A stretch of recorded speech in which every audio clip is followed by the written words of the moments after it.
شوہر بہت زیادہ نادار و مفلس ہے، تب بھی اسی شوہر کے ساتھ وفاداری کرو، اس کے ساتھ غداری مت کرو۔ اگر کوئی انسان کتنا ہی زیور کا لالچ دے، کتنی دولت کا لالچ دے، کتنے ہی کاروں میں بائک پہ گھومنے پھرنے کا لالچ دے، کبھی کسی کی طرف نگاہ اٹھا کر نہ دیکھنا، اس لیے کہ اگر دنیا کے اندر کسی کے زیور کے لالچ میں پھنس کر، اگر کسی دنیا دار انسان کی لالچ میں آ کر تم اپنی آبرو کا سودا کر بیٹھو گی، تم اپنی عزت کا سودا کر بیٹھو گی، سب کچھ چلا جائے گا، دنیا میں عزت بھی چلی جائے گی اور آخرت میں تم جہنم کا ایندھن بنو گی۔ اور اگر تم نے اپنی عزت کو سنبھال کر رکھا، اپنی حیا کو سنبھال کر رکھا اور غریب شوہر کے ساتھ تم نے وفاداری کے ساتھ اپنے شوہر کے ساتھ وفاداری کی، تو نبی کا فرمان سنو، میرے آقا فرماتے ہیں جو عورت اپنے غریب شوہر کے ساتھ وفاداری کے ساتھ رہتی ہے، اپنی آبرو کا سودا نہیں کرتی، ایسی عورت کو اللہ میری بیٹی فاطمہ کے ساتھ بغیر حساب و کتاب جنت میں داخل فرمائے گا۔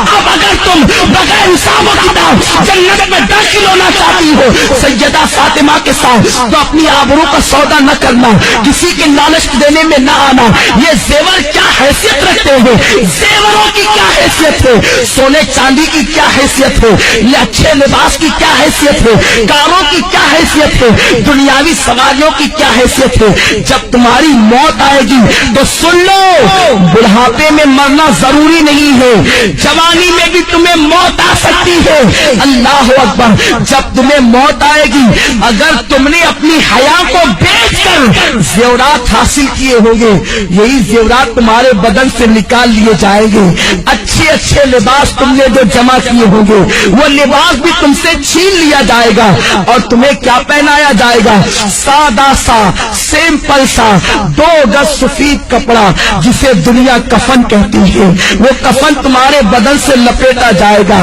کافور کی وہ غمگین خوشبو تمہارے بدن سے لگائی جائے گی۔ تمہاری سہیلیاں آج جو تم سے کہتی ہے چل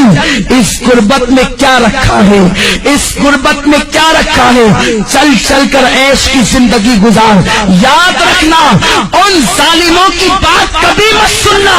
اے سیدہ فاطمہ کی کمیزاؤ، نبی نے اپنی بیٹی کا نکاح کسی کروڑ پتی کے ساتھ نہیں کیا تھا، نبی نے اپنی بیٹی کا نکاح ایسے علی کے ساتھ کیا تھا جس کے پاس گھر بھی رہنے کو موجود نہ تھا۔ حضرت علی کے میں سے میرے آقا کہتے ہیں علی میں فاطمہ کے ساتھ تمہارا نکاح کرنا چاہتا ہوں۔ علی ایسے تھے اس وقت تو ان کے پاس مہر دینے کے لیے پیسے بھی نہ تھے، کپڑے پہنانے کے لیے پیسے بھی نہ تھے۔ عرض کرتے ہیں یا رسول اللہ، نہ مہر دینے کے پاس میرے پاس پیسے ہیں، نہ کپڑا خریدنے کے لیے میرے پاس پیسے ہیں۔ حضور فرماتے ہیں میری زیرہ لے کر کے جاؤ، اسے بازار میں بیچ دو اور کپڑے خرید کر کے لاؤ اور فاطمہ کا مہر ادا کرو۔ میں پوچھنا چاہتا ہوں نبی چاہتے تو اپنی بیٹی کا نکاح کسی دولت مند کے ساتھ کر دیتے، بڑے بڑے دولت مند میرے سرکار کی بیٹی کا ہاتھ مانگنے کے لیے آئے تھے، مگر نبی جانتے تھے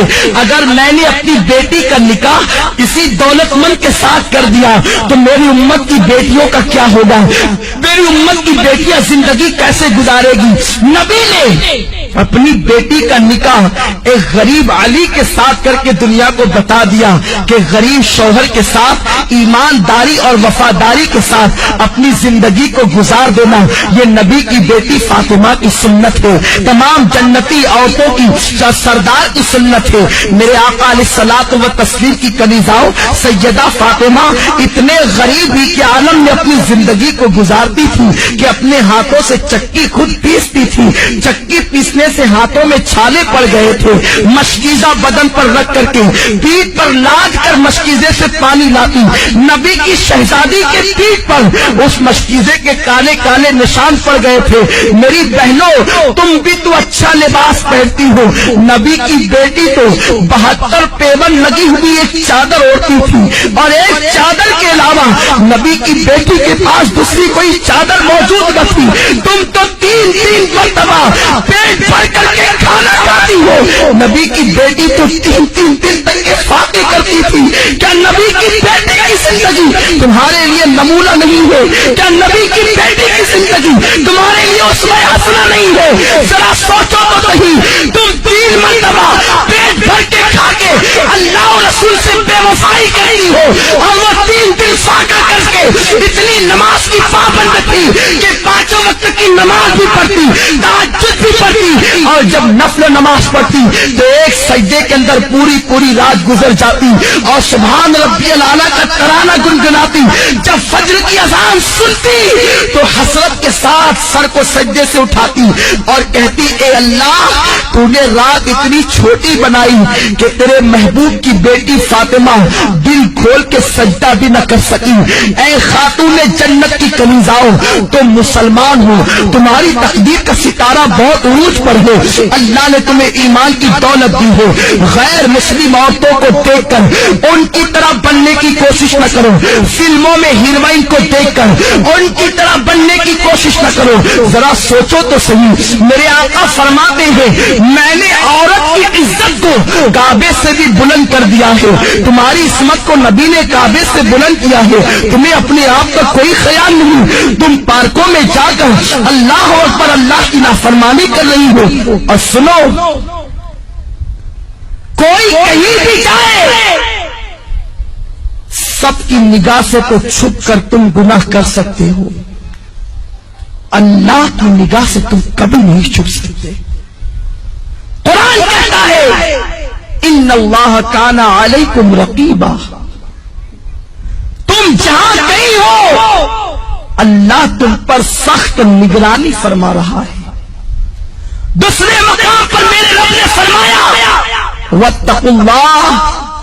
ان اللہ خبیر بما تعملون، اللہ سے ڈرو کہ وہ تمہارے ایک ایک پل کی خبر رکھتا ہے۔ اور یہ بھی سن لو میری بہنوں، اگر تم نے اللہ سے ڈر کر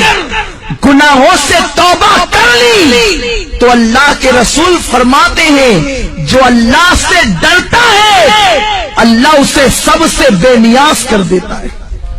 اللہ محتاجی کو دور کر دیتا ہے۔ جو اللہ سے ڈرتا ہے اللہ اسے ایسی جگہ سے روزی عطا کرتا ہے جہاں پر اس کا گمان بھی نہیں جاتا۔ آؤ میں آپ کو استقامت فی الدین کے حوالے سے اور اللہ کے خوف کے حوالے سے ایک بڑی پیاری حکایت پیش کروں۔ امام یافعی علیہ رحمت و رضوان فرماتے ہیں میری بہنیں غور سے سنیں اور اللہ کا خوف اپنے دل کے اندر پیدا کریں۔ جب ایک عورت اللہ سے ڈر کر گناہوں کو ترک کر دیتی ہے تو اللہ اس کے مقام کو کتنا بلند فرما دیتا ہے۔ امام یافعی رحمت اللہ تعالی علیہ فرماتے ہیں 2 دوست تھے، دونوں میں بہت زیادہ پیار و محبت تھی، ایک دوسرے سے بڑی محبت کرتے تھے، مگر ایک نوجوان کی کیفیت یہ تھی کہ وہ جلتے ہوئے انگاروں میں ہاتھ ڈال دیتا، اس کے ہاتھ پر آگ اثر نہیں کرتی تھی، وہ جلتے ہوئے کڑاہوں میں ہاتھ ڈال دیتا، تیل کی کڑک اس کے ہاتھ پر اثر نہیں کرتی تھی، وہ بڑے بڑے انگارے ہاتھ سے پکڑ لیتا، آگ اس کے ہاتھ کو نہیں جلاتی تھی۔ لوگ حیران رہتے تھے آخر اس کے اندر خصوصیت کیا ہے، اس کی خاصیت کیا ہے کہ آگ اس کے ہاتھ پر اثر نہیں کرتی۔ ایک مرتبہ اس کا جو بہت زیادہ قریبی دوست تھا اس نے پوچھا یار ذرا یہ تو بتا آخر آگ تیرے ہاتھوں کو کیوں نہیں جلاتی ہے، تو آگ کو ہاتھ میں لے لیتا ہے آگ تیرے ہاتھ پہ اثر کیوں نہیں کرتی ہے، یہ تو بہت تعجب کی بات ہے۔ اس نوجوان نے کہا یہ بہت بڑا راز ہے دوست میں نہیں بتا سکتا۔ آخرکار اس نے بہت زیادہ پریشر کیا اور پھر اس دوست نے کہا سن لے اگر تم میرے اس راز کی بات کو سننا چاہتا ہے تو سن، میری بہنوں سے کہتا ہوں